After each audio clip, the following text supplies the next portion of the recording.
পাহাড়ের মানুষের মাঝে ফুলের সৌন্দর্য ছড়িয়ে দিতে পারিবারিকভাবে গড়ে তুলেছেন স্বপ্নবিলাস ফ্লাওয়ার ভিলেজ,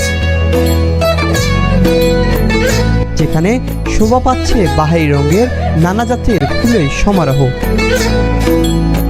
শুধু তাই নয়, ফুল দেখতে দেখতে ক্লান্ত হয়ে গেলে নিতে পারবেন বিশ্রাম, খেতে পারবেন চা কফি ছাড়াও অন্যান্য খাবার, কিনতে পারবেন বিভিন্ন দেশি বিদেশি ফুল ও ফলের চারা।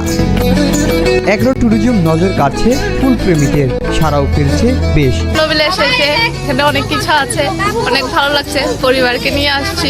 মানুষের মাঝে ফুলের সৌন্দর্য ছড়িয়ে দিতে ব্যতিক্রমী এই উদ্যোগ। অন্যদিকে এই ফুলের বাগানে কর্মসংস্থানের সুযোগ হয়েছে 10 থেকে 12 জন শ্রমিকের।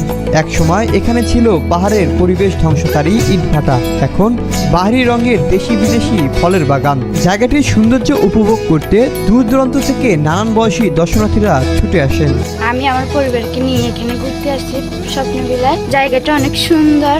খাগড়াছড়ি থেকে এসেছি, স্বপ্নবিলাস জায়গাটা অনেক সুন্দর, এখানে পরিবার নিয়ে এসেছি। খাগড়াছড়ি জেলার মহালছড়ি উপজেলার মুরাপাড়ার এই নার্সারি দেখে মনে হয় যেন রঙিন ফুলের বাগান।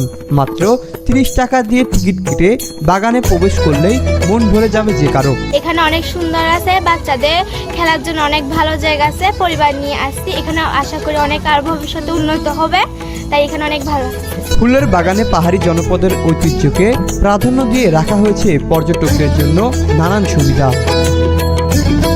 পাহাড়ের মানুষের মাঝে ফুলের বিপ্লব ঘটাতে এমন ব্যতিক্রমী উদ্যোগ। ফুলের সৌন্দর্য ছড়ানোর পাশাপাশি খাগড়াছড়িতে যেন ফুলকে ঘিরে অর্থনৈতিক অবদান রাখতে পারে, সেদিকেই মূল লক্ষ্য।